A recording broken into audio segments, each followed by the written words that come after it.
Olá, meus queridos. A vontade de Deus para a sua igreja é que nós vivamos os nossos relacionamentos, é que esses relacionamentos sejam pautados no amor, sejam pautados na misericórdia e sejam pautados na harmonia. Mas verdade é que esses relacionamentos serem pautados com base nessas coisas não é algo que acontece automaticamente, não é algo que acontece da noite para o dia. Para que isso aconteça é necessário muito trabalho. Para que isso aconteça é necessário muita renúncia e muitas correções. Mas esse é o nosso alvo, buscar viver os nossos relacionamentos com base no amor, na misericórdia, na harmonia. E para que isso aconteça, nós precisamos trabalhar juntos e unidos com base neste mesmo propósito. É sobre isso que nós vamos falar nessa devocional de hoje. Nós iremos aprender como desenvolver esta harmonia nos nossos relacionamentos, tendo em vista o contexto da nossa igreja local. Eu espero que você esteja com a sua Bíblia em mãos. Hoje nós vamos falar sobre Filipenses capítulo 2, iremos trabalhar o versículo 1 ao versículo 11.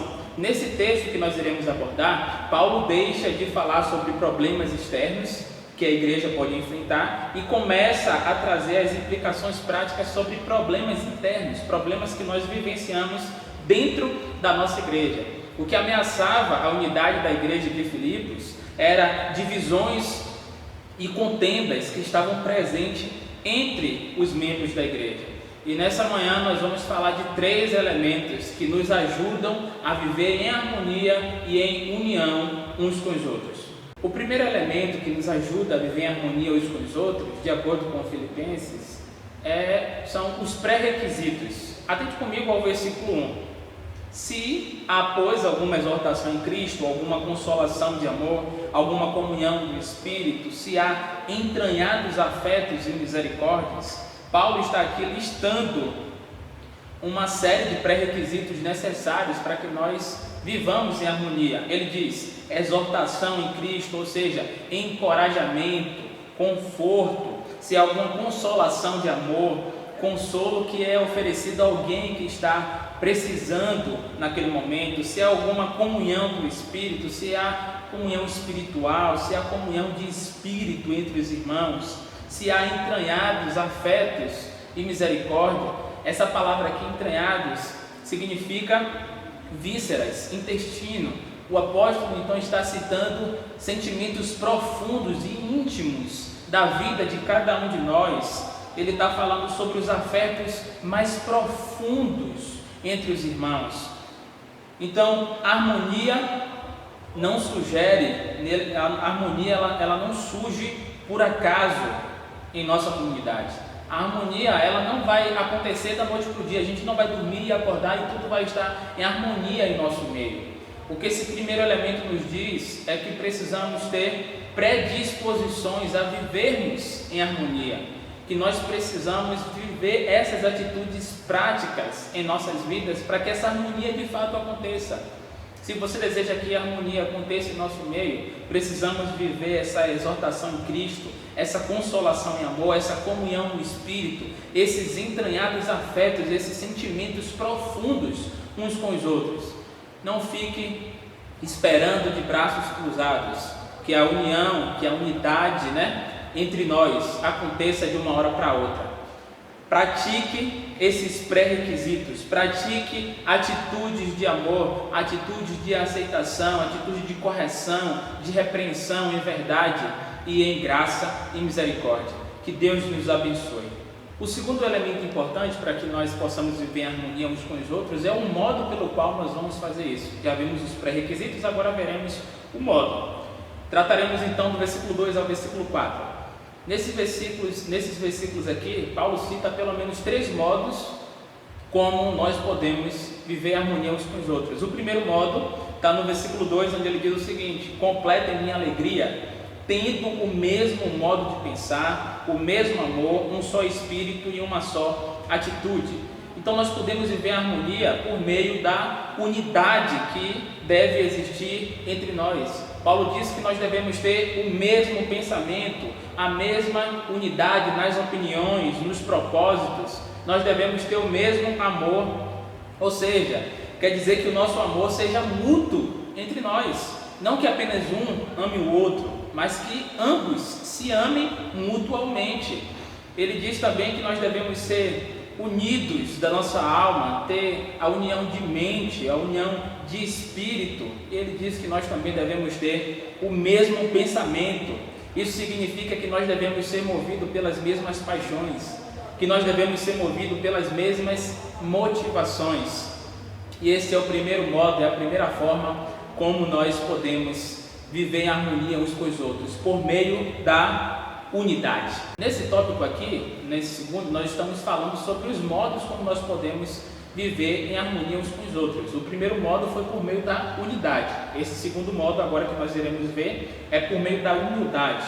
Atente comigo que Paulo diz no versículo 3: não façais nada por partidarismo ou vanglória, mas por humildade, considerando cada um os outros superiores a si mesmos. Paulo aqui lista inicialmente duas atitudes negativas, que é agir por partidarismo e agir por vanglória. Agir por partidarismo significa uma atitude de rivalidade e de egoísmo, e agir por vanglória significa autoglorificação e vaidade pessoal. Por mais triste e feia que sejam essas atitudes, infelizmente, elas acontecem mais do que gostaríamos em nosso meio. Agir por partidarismo e por vanglória é algo que aflora em nosso coração pecaminoso.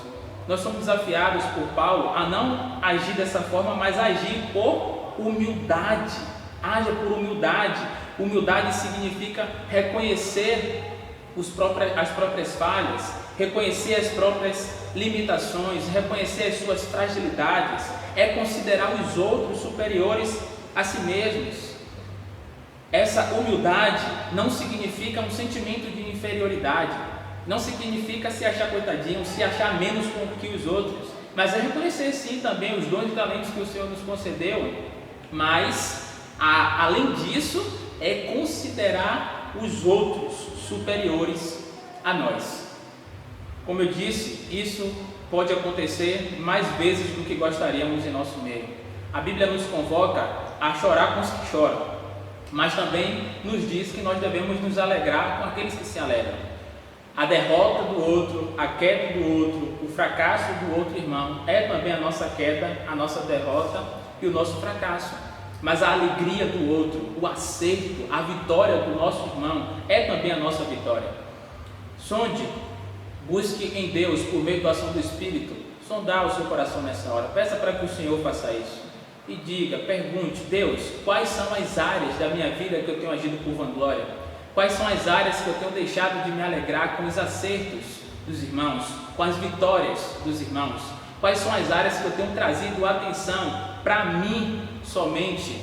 Quais são as áreas que eu tenho priorizado os meus interesses e as minhas vontades acima dos interesses do próximo? Nós ainda estamos no segundo tópico, tratando sobre o modo como nós podemos viver em harmonia uns com os outros. Nós já falamos que podemos viver em harmonia por meio da unidade, já falamos que podemos viver em harmonia por meio da humildade, e agora nós veremos que nós podemos viver em harmonia por meio do altruísmo. Atente comigo ao versículo 4. Não tenha cada um em vista o que é propriamente seu, senão também cada qual o que é dos outros. O altruísmo, meus irmãos, é o contrário do egoísmo. O egoísmo é alguém que só olha para si. O altruísmo, a pessoa altruísta, é aquele que olha para o outro. O texto diz que não é para nós termos em vista apenas o que é nosso. E essa palavra, ter em vista, significa realmente focar em um objetivo e fazer de tudo para alcançá-lo. Uma pessoa egoísta é uma pessoa que tem um bom foco. Só que é uma pessoa que tem um bom foco nas suas coisas, nos seus interesses, nos seus desejos e nas suas vontades. Uma pessoa altruísta é uma pessoa que também tem um bom foco, mas não tem esse foco apenas voltado para si. Ela também tem esse foco pensando em agir em prol do outro, em prol do próximo. Eu creio que uma pessoa madura e segura de si, por meio de Cristo Jesus, é uma pessoa que tem plenamente capacidade pelo Espírito Santo a abrir mão dos seus próprios interesses em prol dos interesses de outro. O que torna uma pessoa egoísta, essa pessoa que só pensa em si, o que torna ela tão frágil é justamente a sua falta de segurança. Ela não se sente segura em cuidar dos interesses dos outros, por isso que ela precisa o tempo todo cuidar das suas próprias coisas para se achar grande, para se achar maior, para se achar melhor. Portanto, meus irmãos, unidade, humildade e altruísmo são os modos pelos quais nós podemos viver em harmonia. No entanto, nenhuma dessas coisas estão sozinhas, nenhuma delas caminham sozinhas, elas sempre andam de forma conjunta e intimamente relacionadas. Se nós servirmos com altruísmo, para que nós possamos fazer isso, nós precisamos antes sermos humildes e não egoístas. Contudo, a existência do serviço altruísta e da humildade vai produzir em nós a unidade. Que Deus possa conduzir aos nossos passos a unidade, a humildade e ao verdadeiro altruísmo cristão. Nós já falamos nessa manhã com dois elementos importantes para vivermos em harmonia uns com os outros. O primeiro foram os pré-requisitos.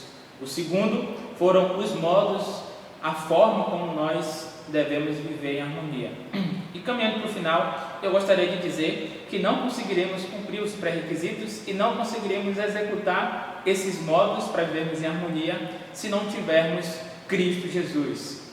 E gostaria de encerrar com isso, porque é assim que Paulo encerra do versículo 5 ao versículo 11, falando do supremo modelo que nós temos para viver em harmonia, que é por meio de Cristo Jesus. Paulo inicia o texto dizendo, versículo 5, tende em vós o mesmo sentimento que houve em Cristo Jesus.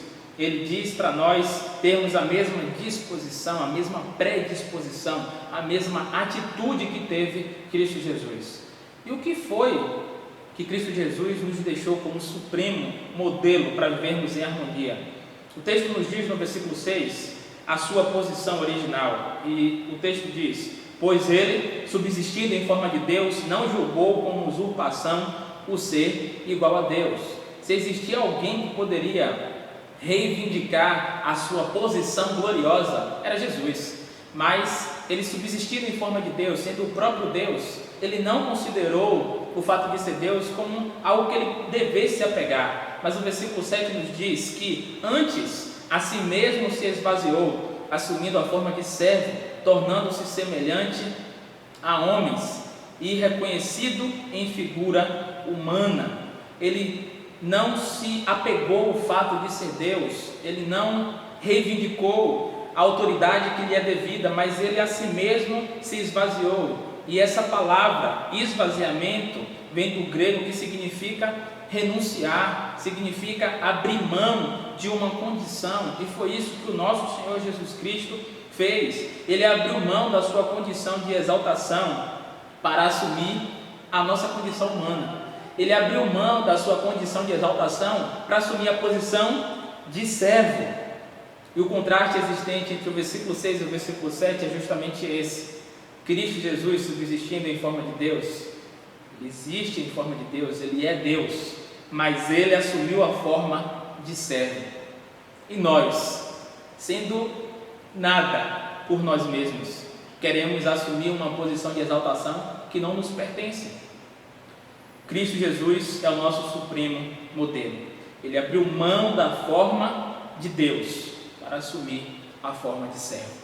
O texto segue dizendo no versículo 8 o seguinte: a si mesmo se humilhou, tornando-se obediente até a morte, e morte de cruz.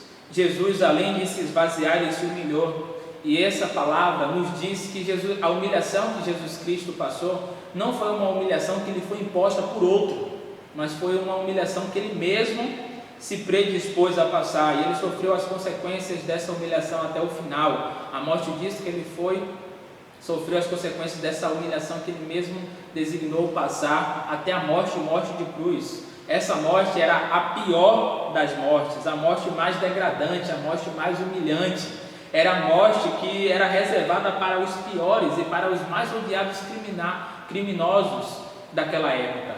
Isso nos faz entender melhor o texto e ter uma compreensão que toda essa humilhação de Jesus Cristo foi algo que ele escolheu passar em prol da nossa salvação. Tudo isso que Jesus passou, toda essa humilhação, não foi em prol dos seus próprios interesses, mas foi em prol dos interesses de outro, em prol dos interesses do Pai, de salvar pecadores e de justificar pecadores como eu e como você. O texto segue dizendo no versículo 9 o seguinte: pelo que também Deus o exaltou sobremaneira. O texto está nos dizendo que após Jesus Cristo se humilhar, ele foi exaltado pelo próprio Deus, ele foi exaltado sobre todos. O texto segue dizendo que Deus lhe deu um nome que está acima de todo nome. Deus deu a Jesus Cristo uma posição suprema. O texto também nos diz que todos irão se submeter a ele, versículo 10, para que ao nome de Jesus se dobre todo o joelho nos céus e na terra e debaixo da terra. E nesse versículo aqui nós podemos ver as 3 esferas da realidade que era concebida pelas pessoas daquela época: o céu, a terra e o submundo. O texto está deixando claro para a gente que não haverá nenhum espaço da terra onde houver criaturas que não irão se submeter ao senhorio de Jesus Cristo. E o texto encerra dizendo no versículo 11 que todos irão reconhecer esse senhorio de Cristo e toda língua confesse que Jesus Cristo é o Senhor, para a glória de Deus Pai.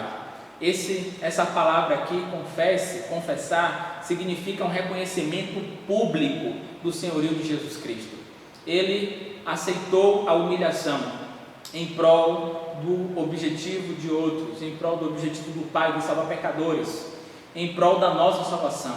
Ele foi humilhado, ele foi conhecido como um servo sofredor, como um cordeiro que tira o pecado do mundo. Mas haverá aquele grande dia onde Jesus Cristo virá, não mais como um servo sofredor e humilhado, mas como um rei glorioso, que virá para buscar os seus, que virá para reivindicar o lugar que lhe é devido, o lugar de exaltação, o lugar de uma posição suprema sobre todos. Cristo Jesus sofreu a humilhação, mas voltará não como um cordeiro que foi morto, mas como um leão que ruge, como um leão ressuscitado, como um leão da tribo de Judá, reivindicando aquilo que é seu por direito, um nome que está acima de todos os nomes. Nesta manhã nós vimos então 3 elementos importantes para nós vivermos em harmonia uns com os outros.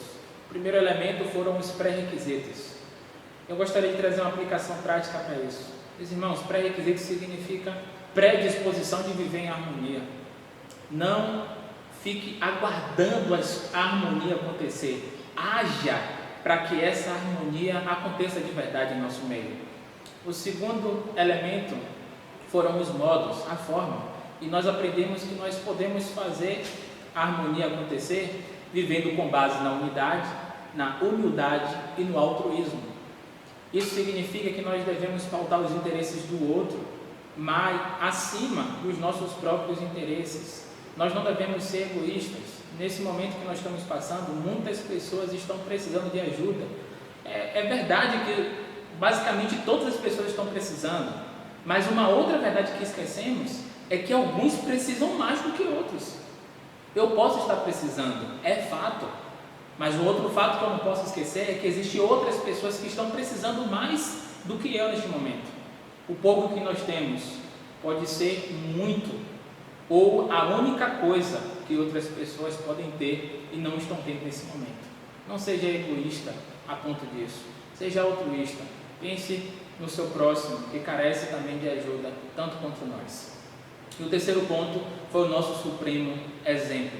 Não devemos esquecer jamais deste último tópico, porque nós não devemos ser altruístas, humildes, pensar no outro com a motivação errada. Nós podemos fazer isso tudo com uma motivação totalmente deturpada e antibíblica, o que vai direcionar os nossos corações a vivermos de acordo com o Evangelho é lembrarmos de Jesus Cristo, é lembrarmos do nosso supremo exemplo.